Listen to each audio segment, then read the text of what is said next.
I've been sharing A Boy is Healed. In that story, we see a father that has shown up with the disciples, and the disciples are unable to heal the boy. The man goes on and he finds Jesus, and Jesus does ultimately heal the boy.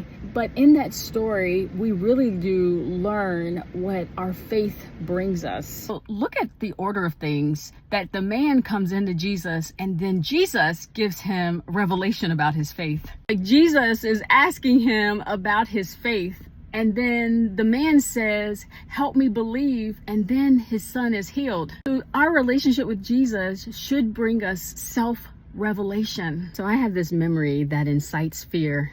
It makes me reactive. Now, I've asked enough questions about the surroundings to know that I'm likely like 3 or 4. It is just this 10-second blip. I've had this dream, which means you can't stop it from happening because you're dreaming. And in response to this dream, I have picked up my son twice from school. I'm convinced that he's not safe, and I know that I'm being incited by this dream and not something that's happening in his life. Anyway, I'm listening to the devotional at work and something just sparks this dream. Stuff it down, I put it away. I feel this energy pull that I need to deal with this dream. I need to deal with it, but I'm afraid. I have spent like my whole shift in tears, by the way. Now it's like 5:30 in the morning and I am just overwhelmed and tired. And so I can't fight it any longer. So I go in the bathroom and I turn off the light.